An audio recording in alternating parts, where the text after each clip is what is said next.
but we are excited to welcome Shipra Verma from Elections Manitoba and Anton Boegman, who's the Chief Electoral Officer in Elections BC.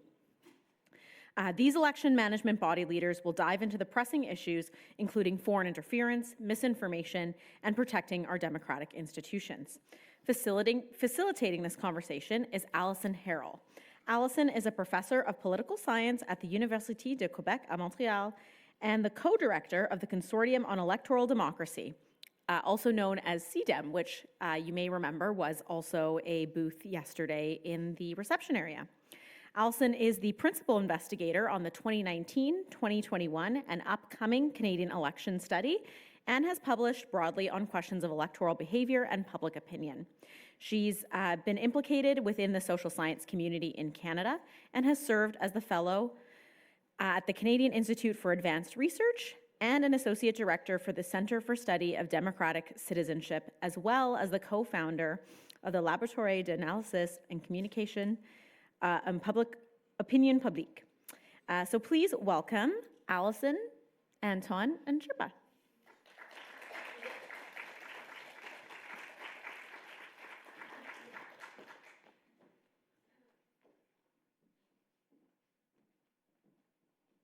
All right, thank you for that introduction. Et bonjour à toutes et à tous. On va faire cette présentation principalement en anglais, mais bien sûr, posez vos questions si vous avez dans la langue de votre choix. Mon nom est Allison Harrel et comme indiqué, je suis la co-directrice du Consortium de la démocratie électorale, qui est un partenariat financé par le CRSH et les contributions de nos partenaires, incluant les deux organismes de gestion électorale sur le stade avec moi. Since 2019, our network has been collecting data in each provincial election study, as well as the federal election studies, as well as periods outside of elections. And we've been really privileged to work with election management partners in designing questions that help us get at what the public thinks about the electoral process in this country, whether it's safe, whether they can have confidence in the results, as well as the process. And so what I want to do to start this conversation is just to give a little bit of a context of what Canadians and what citizens in each of our provinces think about election management bodies, and then we'll go into a conversation in a bit more detail about what's happening on the election management side of things and how that plays into how electors feel about the process. So I want to take not too much time, but I do want to have 3 points to bring up. And one is, this session is called the Canada Electoral Stress Test, but in French, it's résilience électorale. And electoral resilience, I think, actually works really well for what we're seeing in the data. Levels of confidence in our election management bodies in Canada are incredibly high, but also incredibly stable. And so when you ask people if they're confident, 3 out of 4 Canadians, 3 out of 4 people in BC, 3 out of 4 people in Manitoba, whatever level you're looking at it, are pretty confident in the election management, in the management of the elections, in the process. They're satisfied with the process of voting, even if they're not satisfied with the outcomes of the election. And so you have a real well of confidence in these institutions, and they're pretty stable. One example of when this wasn't the case, and for election management bodies in the room, I imagine you lose sleep over these sorts of scenarios, was the provincial election in Newfoundland and Labrador in 2021. And it's one of the only cases where we saw a real drop in confidence in the institution. And for those of you who don't remember this election, it was right in the middle of the pandemic. The vote was delayed to allow for mail-in ballots, and there was sort of this very unusual process that had to be put in place to make sure people could vote. But the consequences were that confidence dropped pretty highly in the institution. The good point here, however, is that that confidence has come back. So if you look now, Newfoundland and Labrador electors are pretty confident in their institution compared to other provinces across the country. So first point, voters, these institutions are very resilient in terms of maintaining confidence. And I think that's not just because voters aren't paying attention. I think it's because our EMBs do an excellent job in ensuring that these elections run very smoothly. I'll take 2 other points and then we'll turn over to questions. In the last federal election that we just came out of, in 2025, one of the interesting points that come out of our data is that when you ask people about their confidence in our elections being safe from foreign interference, I know we just finished a session on this, there is a distinction that electors make between the process of voting, which they think are pretty safe, and the campaign itself and what happens during all of the lead up to voting. Electors in general were pretty confident that the process was safe from foreign interference, about 2 out of 3 people, but they were only a bare majority who thought that the campaign itself was safe from foreign interference. And so there are some areas where I think we have some signals that there is some concern among the public. And the last point is that these concerns are not equally distributed across the public. So when we asked people if voter fraud happens in our election and how frequently, only about 20%, and I say only with a little hesitation, only about 20% of people think it happens somewhat regularly. But if you look at certain subgroups, less educated people, younger people, people voting for right-wing parties, those assessments of frequency go up to about 45% among people who voted for the Conservative Party in the last election.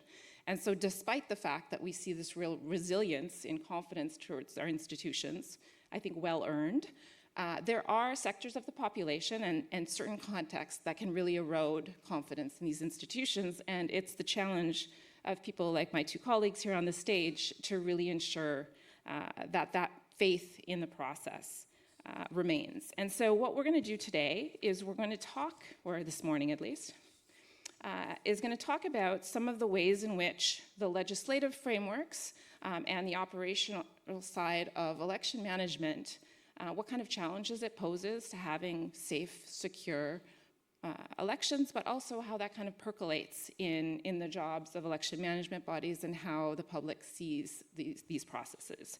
So I'd like to start with Anton Boegman, the Chief Electoral Officer of Elections BC, because Elections BC has had some important legislative changes. And so I'd like you to talk a little bit just in a first step about what these changes were, but also what you've learned from putting them in place. Great. Well, thanks so much for that, and probably for the audience. I'd been planning on giving my comments in French, which for me is, I think, in English, so I translate into French. I've lost that ability to think in French, but it's probably going to be a lot more clearer that I'm giving them in English. I think I was at this conference last year, and at that point, we were before our election, and I gave an overview of what the changes were, but at a high level, there was a legislative amendment put in place in the spring of 2023 that put in prohibitions against false statements against candidates, false statements against election officials, false statements against partners who provide equipment to support the electoral process. These restrictions certainly were about the electoral process, so false information about the electoral process, but also in relation to a candidacy, mirrored some of what is already in place at the federal level, that the candidate, their place of birth, membership in groups, that they have been charged or under investigation by the police and things like this.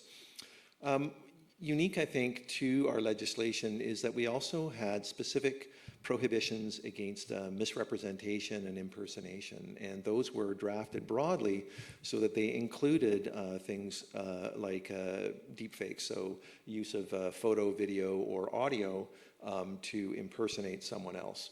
And these were prohibited by our law. And then I think the last key part of the legislative structure was that we were also given takedown authority, so we could order platforms to take down content that was non-compliant, and there was penalties, which I think, given our legislative structure, were severe penalties, $50,000 a day, if they continue to have that content up. But obviously, given the revenues of some of the platforms, likely a drop in the bucket.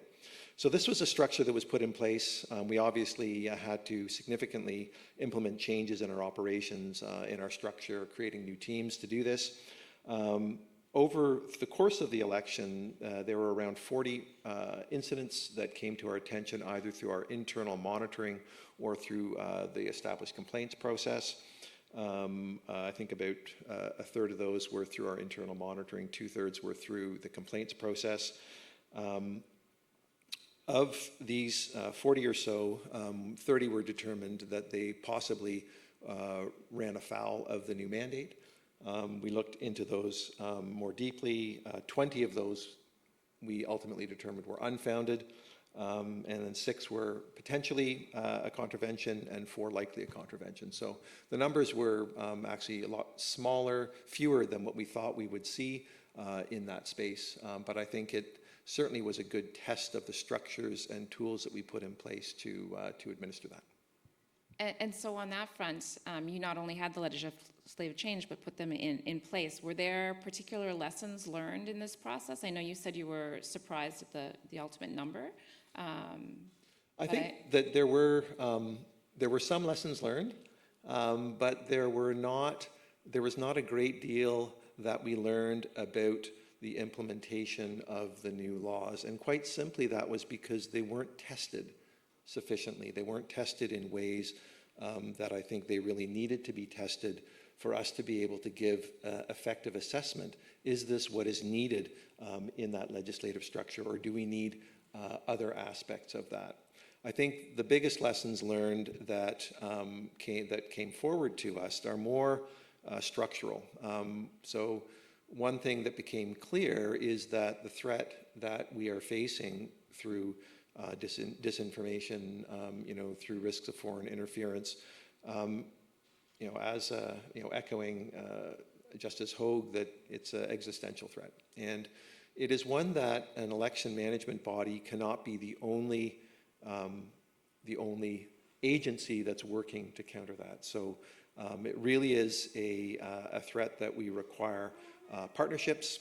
Some of them have been talked about in previous sessions, but you need to have, in reality, a whole of society approach to better enable the electorate to be resilient against these types of risks. Provincial elections and certainly local elections, there's much less structure around that. There's no site task force provincially. There's no rapid response mechanism.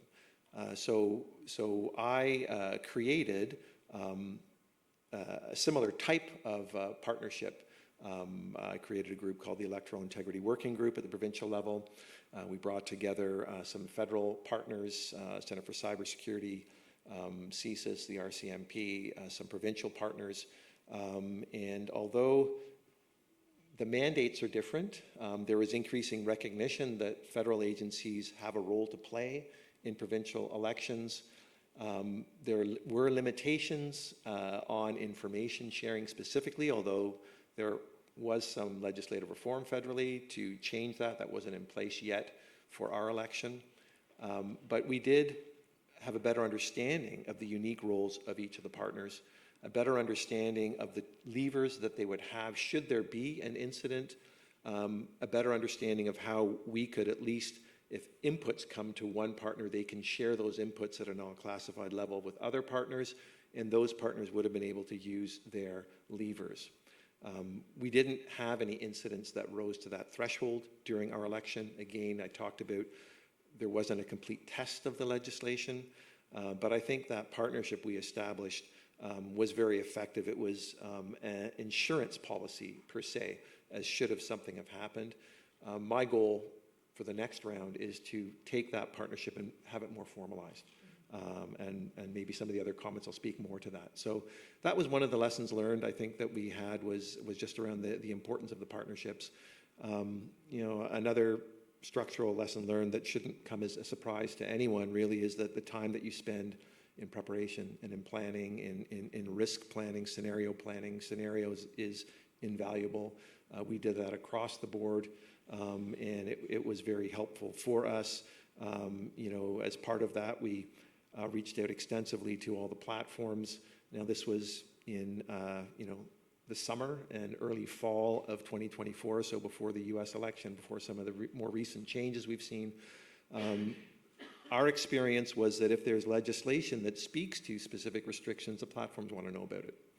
At least the policy people that we talked to, they provided us with conduits, with contacts, even we actually were able to find a contact, and they had reached out to us to understand what the rules were, to understand what the provisions were, how to work a takedown notice with them. There was actually one incident where we would have issued a takedown notice, but when we reached out proactively to the platform and saying we're going to send a takedown notice, they took the content down immediately. So there was a rapid response to that type of thing. So that planning and preparation, important, and just you can't do it alone. Election agencies are one part of a much broader grouping or coalition of agencies and organizations that needs to be working in this space. I think one of the things that we see in Canada really is that the multiple jurisdictions that we have, there can be creativity and innovation and learning across jurisdictions. So Shipra Verma is the Chief Electoral Officer of Elections Manitoba, and I'm going to steal a phrase that she gave me while we were speaking before this panel. She talked about the Made in Manitoba model, which I think is very catchy, and so I'd like to invite you to tell us a little bit about what this Made in Manitoba model is, and perhaps a little bit in comparison to what we've heard from Anton. Thank you, Allison. So before I get into the Made in Manitoba model, I think it's important to give a bit of a background of what is Manitoba? Where are we? Manitoba is the center, is the heart of Canada, because Winnipeg is right in the center, right? And Manitoba is 650,000 square miles. We have 85% of our population is in Winnipeg, and which is maybe 100 square miles, and the rest is all, 15% is all across 31 electoral divisions in Manitoba, in Winnipeg, 26 outside of Winnipeg, 63 First Nation communities. So that is Manitoba. We have urban, rural, and a large Indigenous population. So for us to have a Made in Manitoba solution is some that we would like. It doesn't matter where you reside, be it Winnipeg or outside of Winnipeg or in First Nation community, the voting experience must be similar. And that's important because every citizen is equal, and when we say we have to conduct elections in a free and fair manner, the freeness, the freedom comes, the fairness is what matters to the population. It is our stakeholders. They have to be treated fairly. Hence, the model that we have has to be similar experience, irrespective of where you reside. So Manitoba was the first in 2007 to have 8 days, continuous 8 days of advance voting, or vote anywhere. And without technology, that was delivered successfully.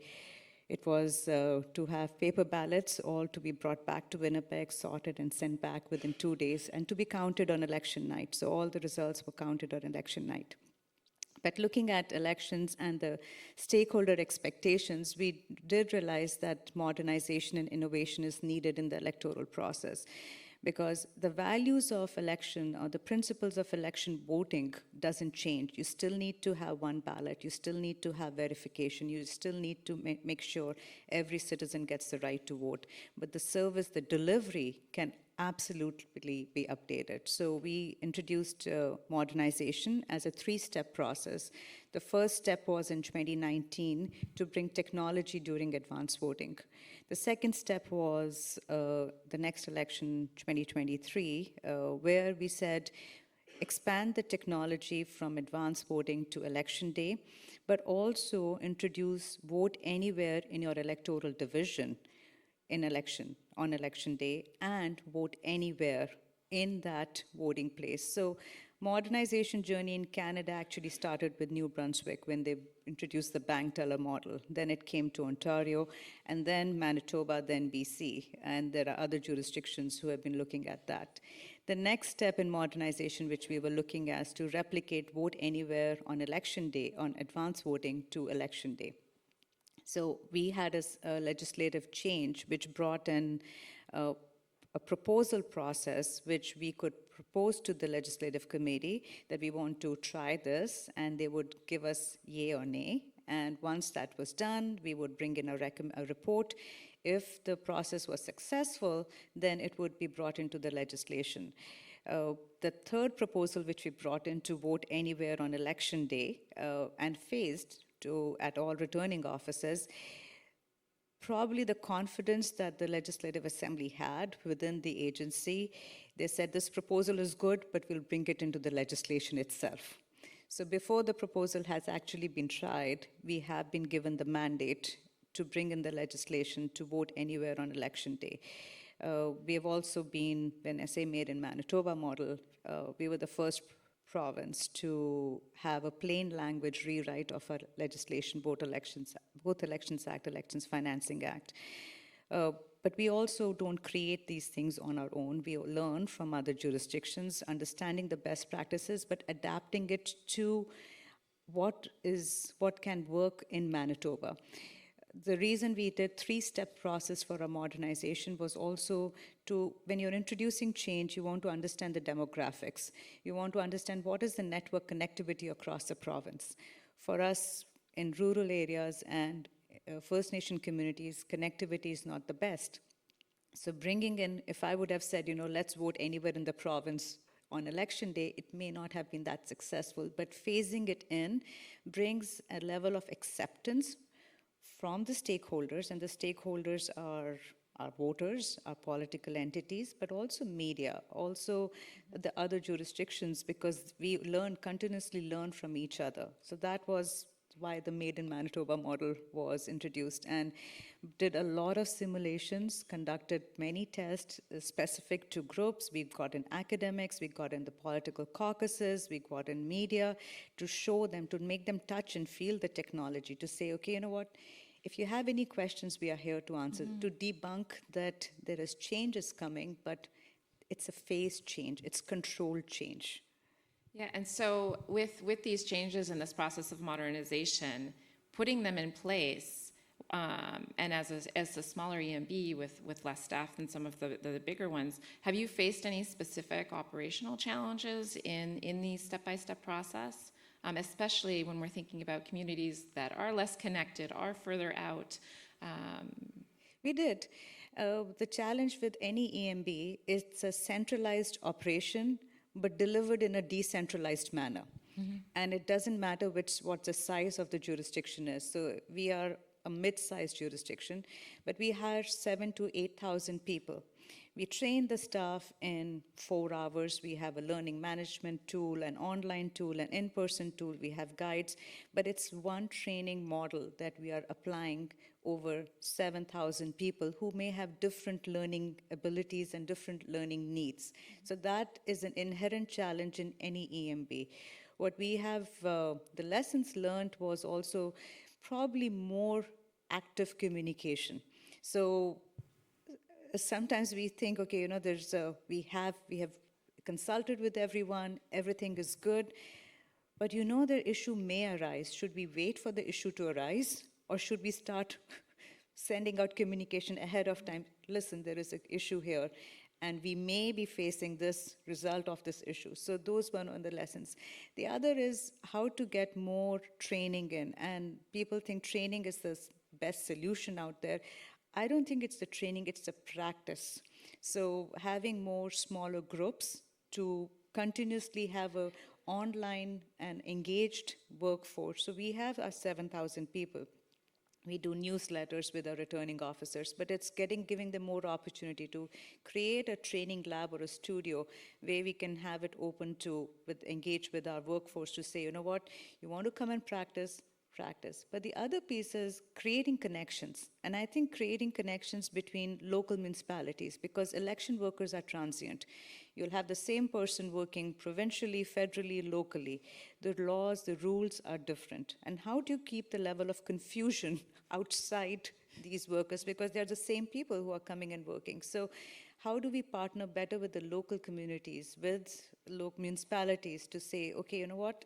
We are all dealing with a similar issue. How best can we address these issues, work together? And so when we're thinking about addressing some issues, and this will be a question for both of you, are there specific changes or modifications that you would make as a proposal going forward to legislative bodies to deal with some of the current challenges you have? So I'll maybe ask Shipra this one first, and then I'll move to Anton. We did make, we are making significant legislative amendments, and it was nice for BC to go first with the misinformation and disinformation provincial amendment. So we did raise that as a factor, as something that, the province, this is a trend which is happening. How do we prepare ourselves? So those amendments have been, our recommendations have been accepted, and there is a bill which is in the House currently, which talks about misinformation, disinformation, deep fakes.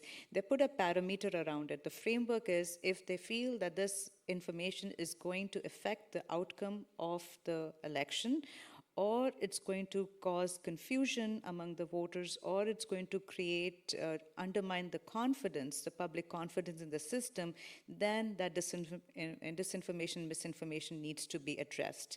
It's also expanded to suppliers who provide us with vote counting machines or any other technology to administer election.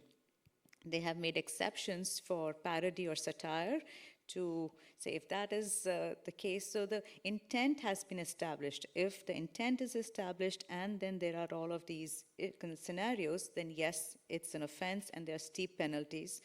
In Manitoba, we have a commissioner of elections who is responsible for investigation and prosecution. The commissioner has extensive powers. They can give a 24-hour stop notice and steep penalties, similar to what we are seeing in BC.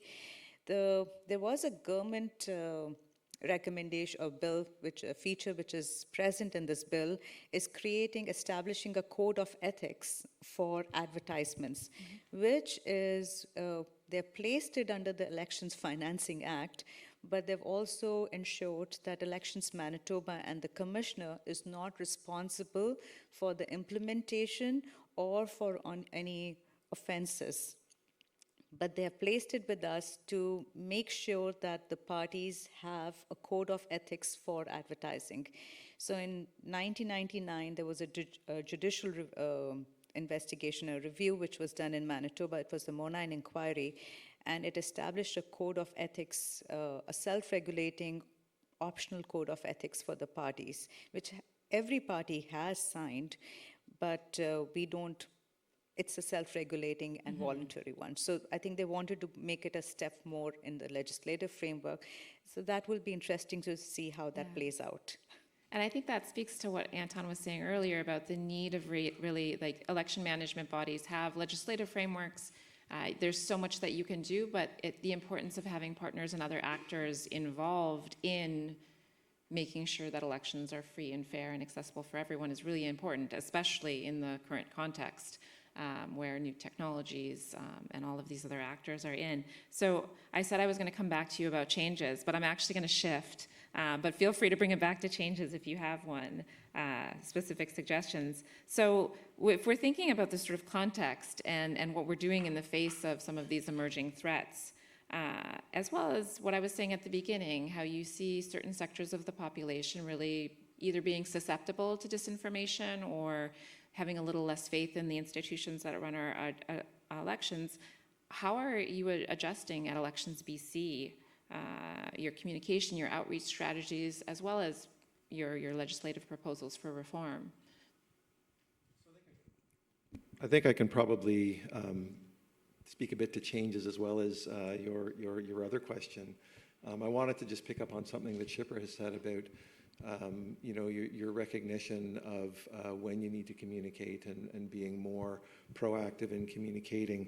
One thing that pretty much became evident within our legislation, and as I said before, we didn't really get a good test of it, so I don't specifically have additional recommendations that I think are priority right now. There may be some tweaks around the edges, and we're still looking at all that. Our election was 6 months ago, and likely by this fall, we'll have a new report out on recommendations for legislative change.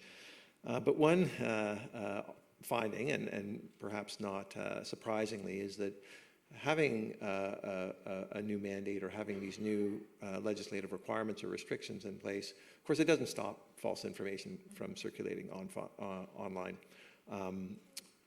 the way, because of our, our charter and free speech rights, the legislation has to be drafted in a very narrow and specific way. And, Shipra had mentioned some of these aspects of it. Obviously, same in our legislation that parody and satire are exempt.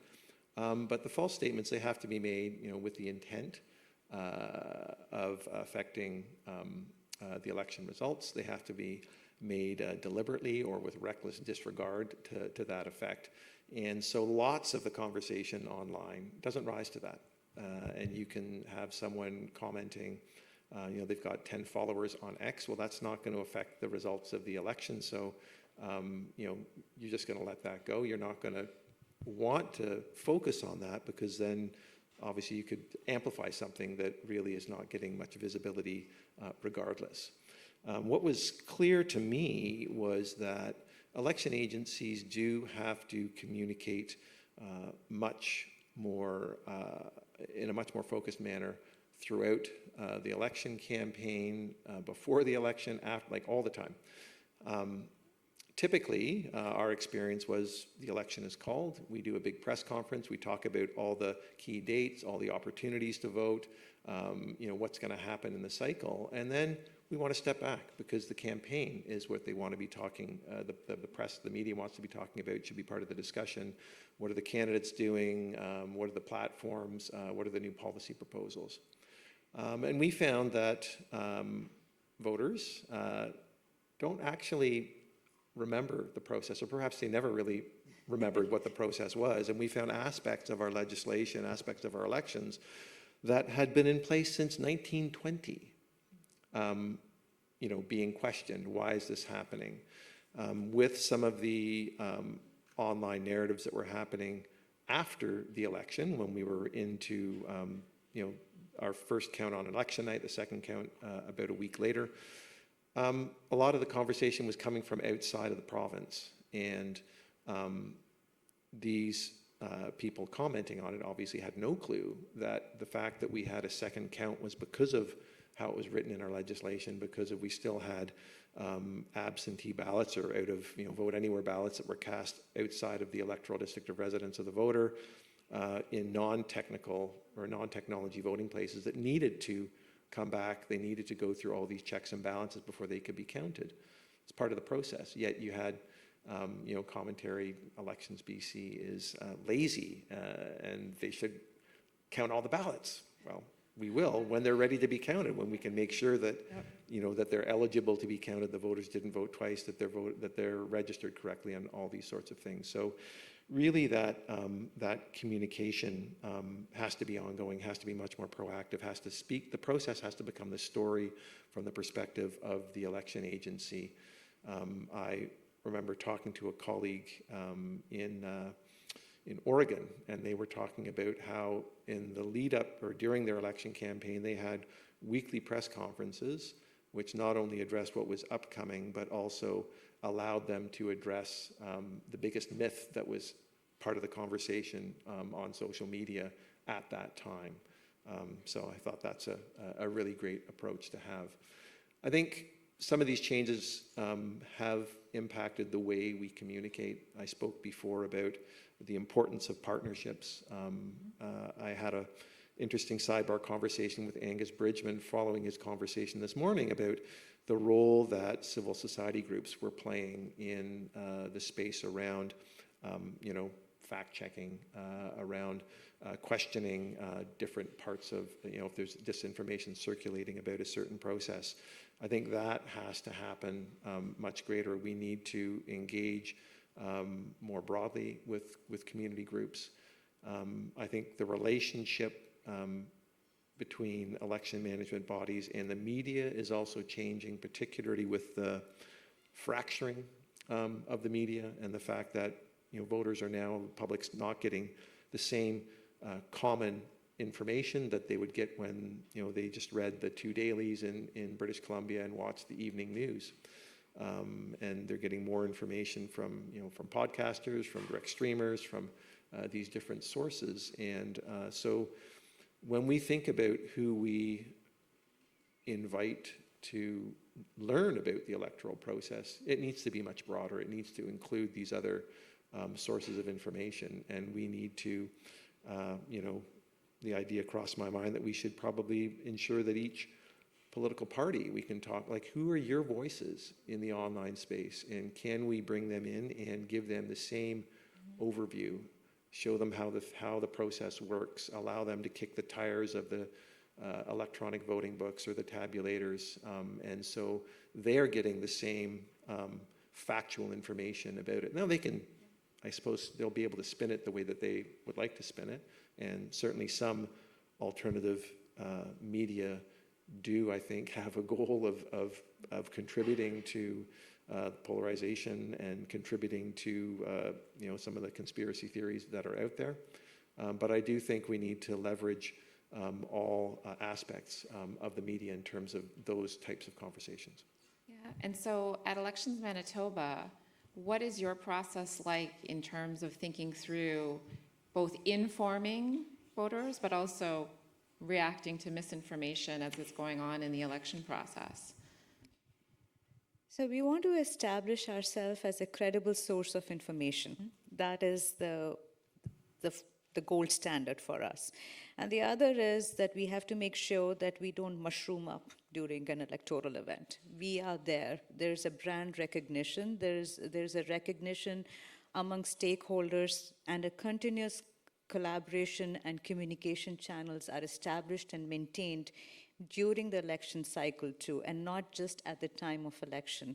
So to give you an example, our media campaign, I've been part of quite a few media campaigns now, but the first, we were very much concerned about, should the media campaign be informing or should it be about encouraging? So the first media campaigns used to be more on the just providing information, because you don't want to be in a position where people or a particular party may say that you are promoting a certain segment which would have an influence or a voter bias, but we wanted to make it inspirational. So we would be tugging the hearts, by saying your vote counts, every vote counts. So we had that theme of a media outreach. But we also were recognizing that there are certain segments where the voter participation is low, and one of those segments was youth.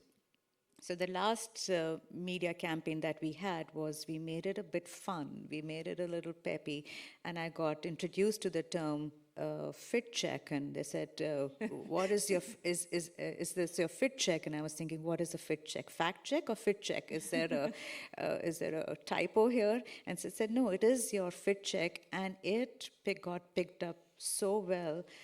Both by the media and the university students, that they resonated with that fit check. Did it lead to a change in the voter turnout? We don't know. But it certainly got us into the chatter. It got us into Insta, it got us into the Snapchat, and there was a buzz and a conversation, and there was an interest around the election campaign. So it was a success for us. But maintaining that communication, that ongoing communication. So the other one, to give an example, for Indigenous communities, we wanted a liaison of a person for all of the 63 First Nation communities. And when we started this process in 2011, we did hire 63 liaison officers. But however, when the election came, I would say 60 were not present. So we only had 3, and we had to start the cycle again. Should we have been disheartened about it? No, it was a start. Now we make sure that we are having that conversation, we are meeting with them. So the retention rate is not 100%, but it is not 5% either. We are coming to the 50% range, and it is it's an increase. So are we going to solve any problem with one change in the policy? No, but we have to be consistent. We have to learn, we have to listen. And that listening piece is listening by stakeholders. What do they actually want? The fact is that, yes, the voter turnout among Indigenous population is very low. But why is it low? So there are a couple of reasons. They say, their alliance to the federal policies is more than to the provincial policies. Accept it. Can we change it? No, we cannot change that. What can we change? We have seen if there is a local candidate, then the participation of that First Nation community shoots up. So there has to be something which they can relate to. So making sure your employment, making sure we have a satellite offices now in First Nation communities, making sure the community is involved in how you plan it. We ask them, we have 8 days of voting, but I know it's 100 people. Which day would work for you? What is your hunting season? We have to listen to what the community is expecting from us rather than just providing, oh, we are here with a mandate. No, we are here to work with you. This is a team effort. This is your election. This is your community. This is your voice. And we are here to deliver that. So we can't work in isolation. And I think what I'm hearing from both of you is really that one of the evolutions that we've seen is really a more proactive communication and outreach strategy, partly to get ahead of problems before they emerge. But I would be really interested in hearing sort of the flip side of that, because you can't, despite crisis planning, you can't always foresee which piece of misinformation or disinformation or which community is going to feel really wronged by the process. And so do you have specific ways in which examples of what you've done or things that you think would be useful in terms of shifting communications after there's been a problem, after something has either gone wrong or it's been explained that it's gone wrong, even if it's gone how it has gone since 1920. So how do you get ahead of that once something is politicized by a specific community or more generally across the media? Would one of you like to go first? I can go. Sure, Shipra. So I'll give you an example about the use of vote counting machines extensively. We had 600 vote counting machines used in the last previous general election. And there was a transposition error on election night for one of the results. So understanding we could hear the chatter also coming from certain rural communities which are more influenced by the South of voter fraud, or these machines are manipulating the results. So we said we have a time period of a week between election day and the final results. And we said, okay, we are going to do a process audit of 100% counting of all the ballots which have been received, even though the plurality was way more than what is needed for an automatic recount. So we said, and how are you selecting 4 electoral divisions? So we said, the 4 minimum plurality, which was minimum was 100, the lowest plurality, we will be doing 100% recount of all the ballots.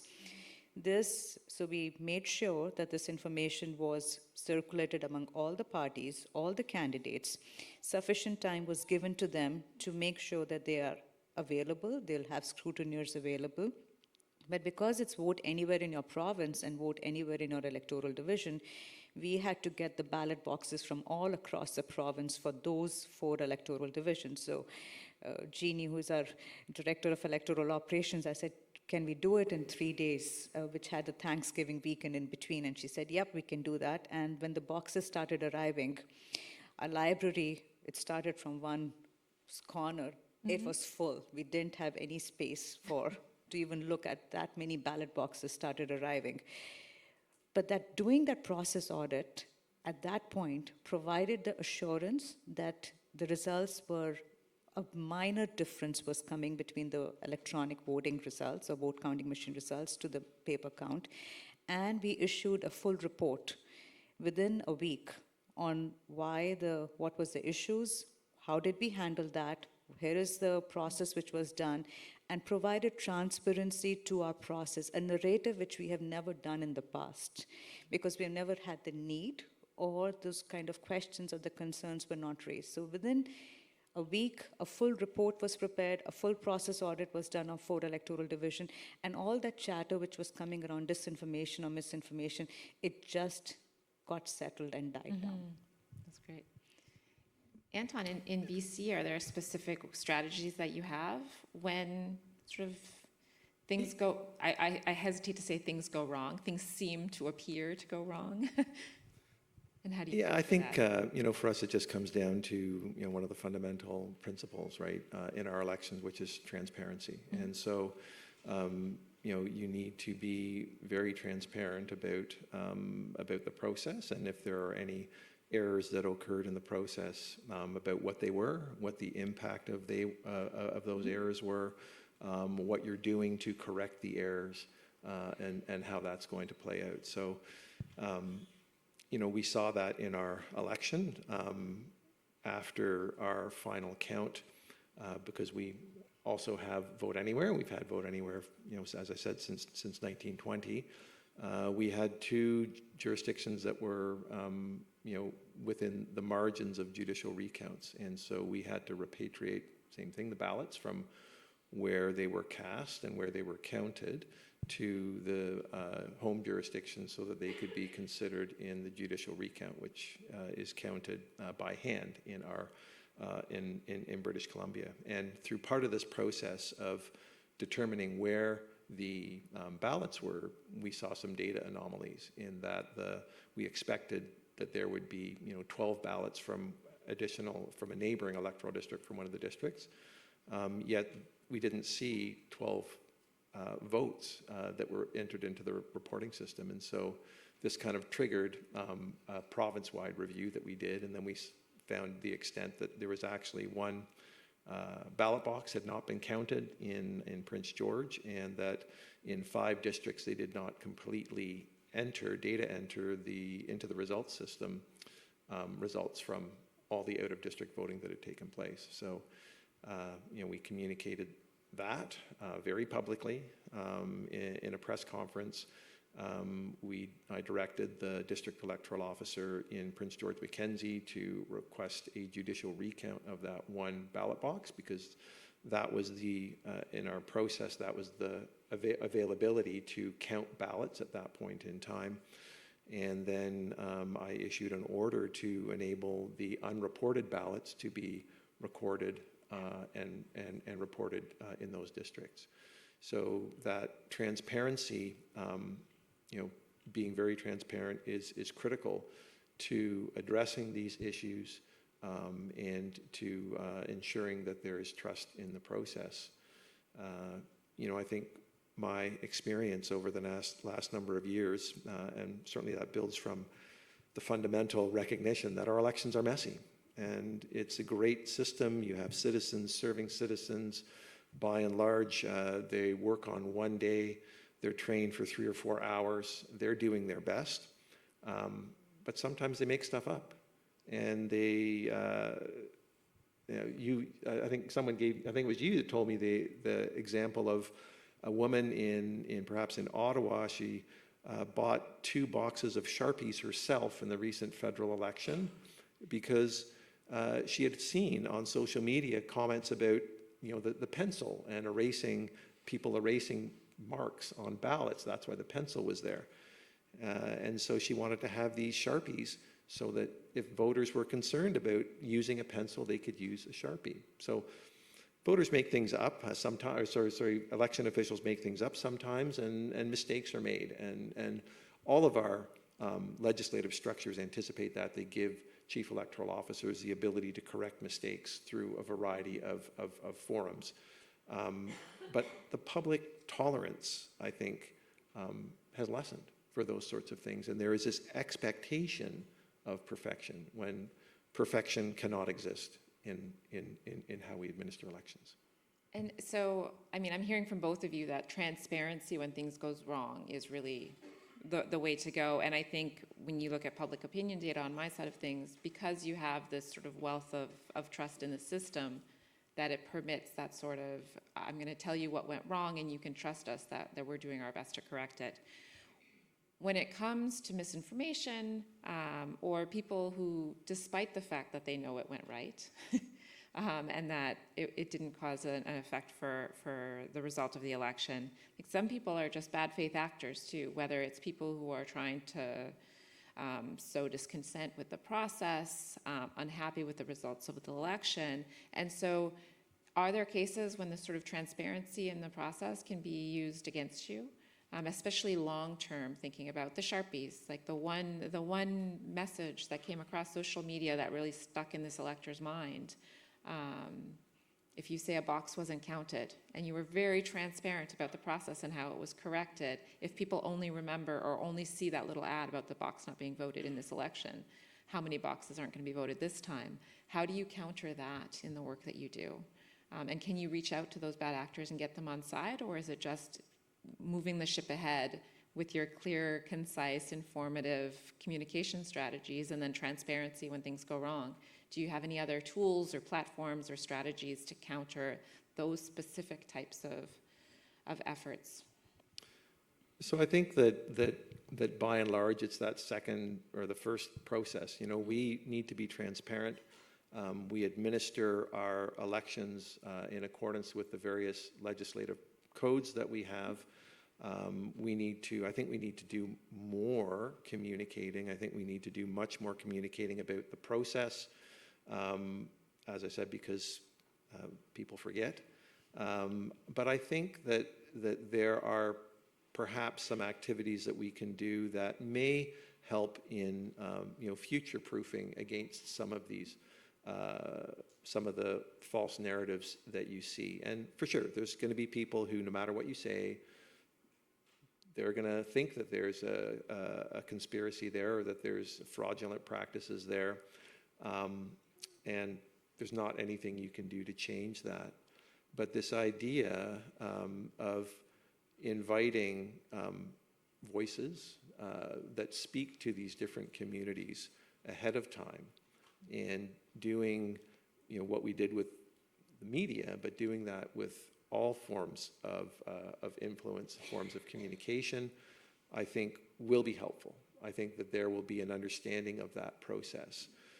We did this with the media, we did this with the political parties, as Shipra noted, and many of us do that. We'll invite the parties in, particularly if there are changes, so that we can explain the new processes, they get a chance to test the new processes, they get a chance to participate in some of these things, that they then understand the process. They may not agree with the process or the law that's in place, but they do understand it, and we saw some of that in our election, that there was some chatter talking about, the delay in counting ballots. Well, there were, conservative candidates, there were, NDP candidates, as well as the media, that were saying, well, this is the process. This is why they're doing it.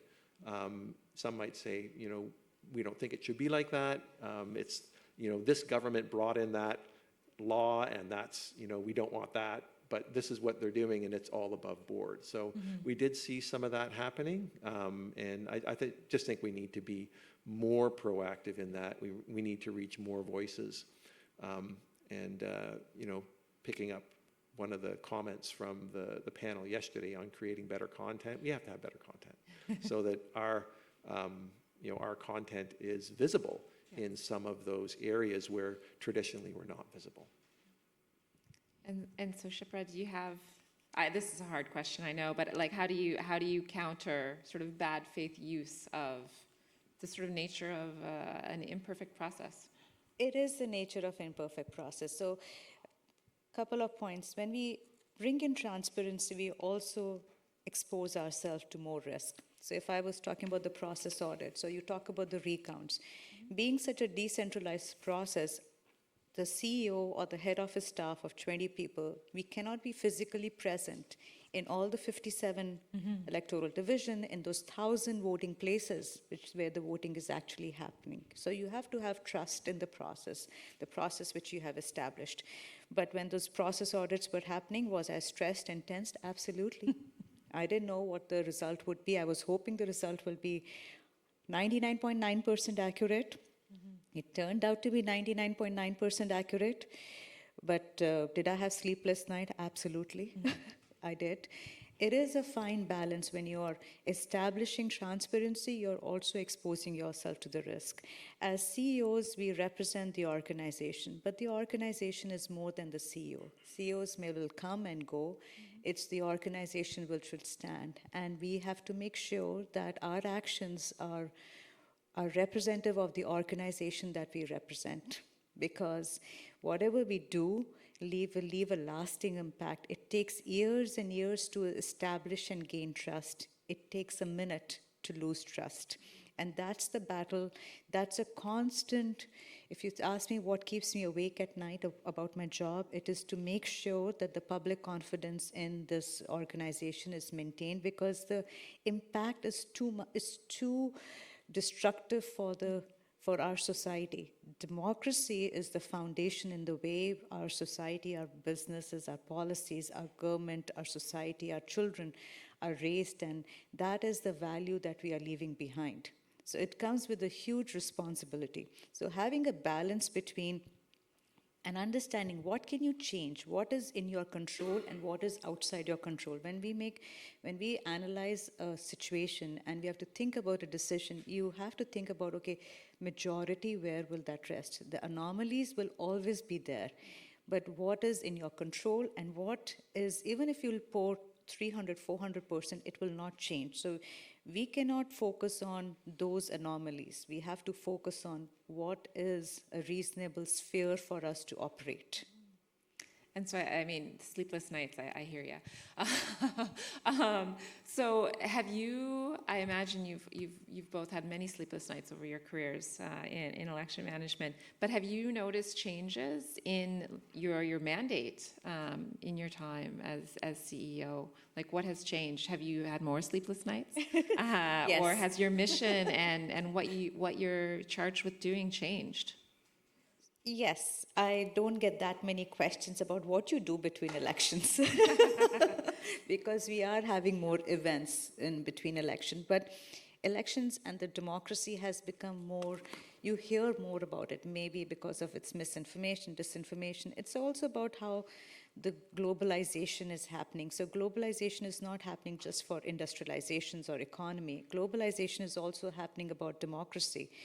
If last year was the year of election, I would say that was not the unique year which was the year of election, but how much has news channels, social media contributed to creating that awareness? So yes, there is social media and other news channels have brought in the risk of misinformation, disinformation, but it's also created an opportunity for us to have more dialogue like we are having today. Mm-hmm. Having this Vote Summit was not there years ago, but there was a need which was perceived and recognized.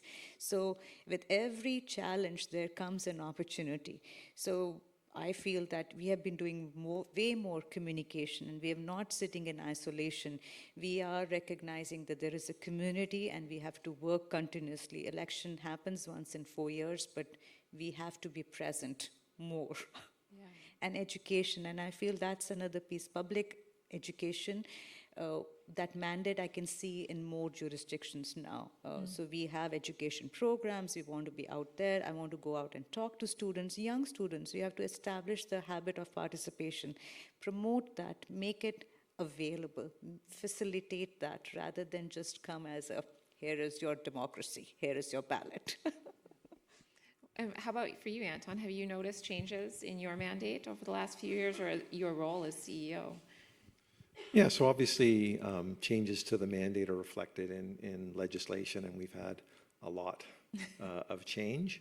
I think the laws around elections in BC had received very little change probably since 1995 to 2017. And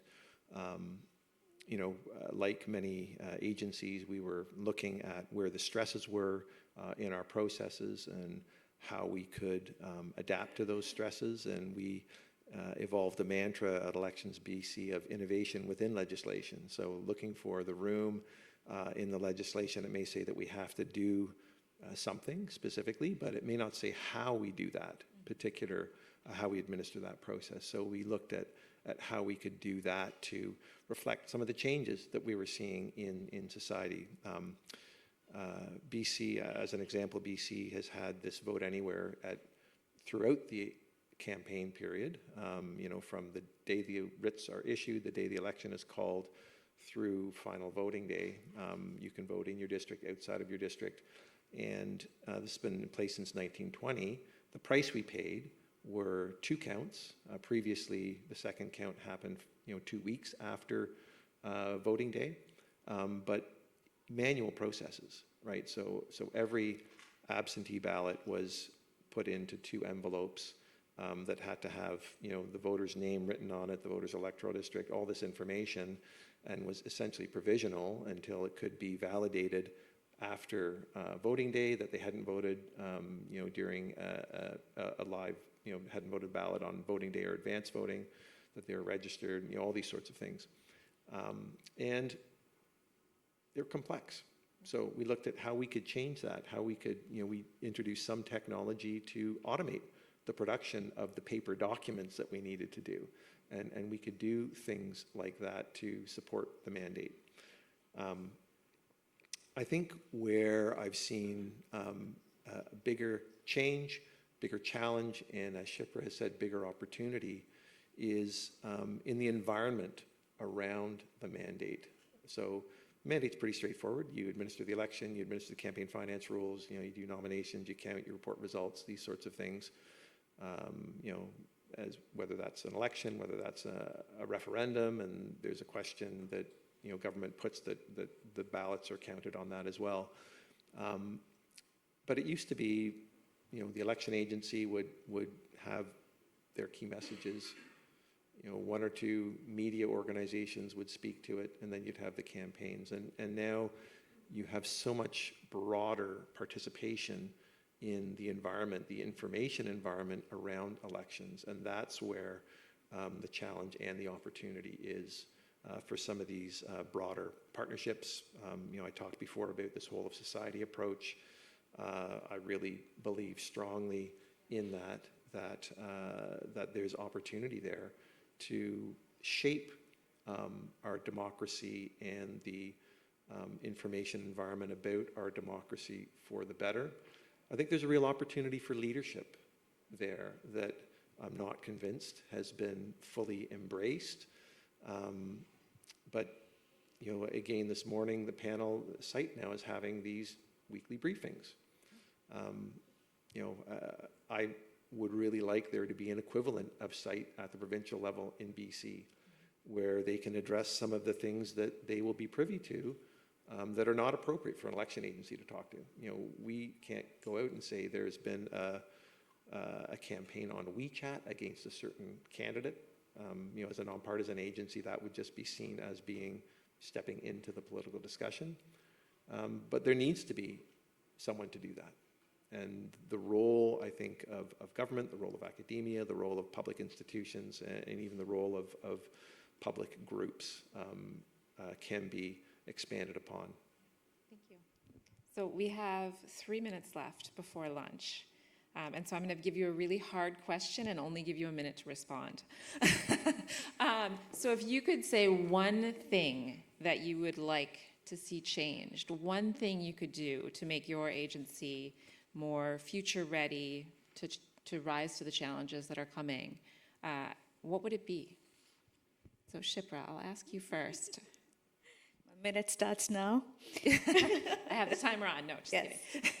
If there's one, it's difficult to say just one thing, but that communication. I cannot say the communication, not just within Manitoba, but having it inter-jurisdiction. The pace of change and the stakeholder expectations are changing so fast that as an agency of 20 people, it's very difficult to meet the pace. But we have to prioritize what should be our top priority, and having that information and pulse, that would be the best thing. That if I have a mechanism that I can do a full scan of the whole province and country to say, okay, these are the top 5 issues, focus on these issues, and then continuously monitoring those. That would be because it's information, processing it, and engaging. Yeah, and quickly. And quickly in responding the current, to it. Yeah, Yes. quickly. Yeah, thank you. Anton. I think my minute's going to be very simple because I've already said what I think the one thing that needs to change, and that's, we can only really address the real threats that we are seeing to our democratic processes by working together, right? By having this whole of society approach, by recognizing that solutions are beyond the mandate of any one agency, that they extend beyond legislation that may be in place to help protect these, that everyone has a role. And, we always amongst election management bodies talk about the importance of civics education. I will raise that as another part of this. I think we need to reinvest in civics education in schools and have a really robust curriculum that has largely vanished from many provinces. And we need to have a strong nonprofit sector, a strong community sector, because they all play a part.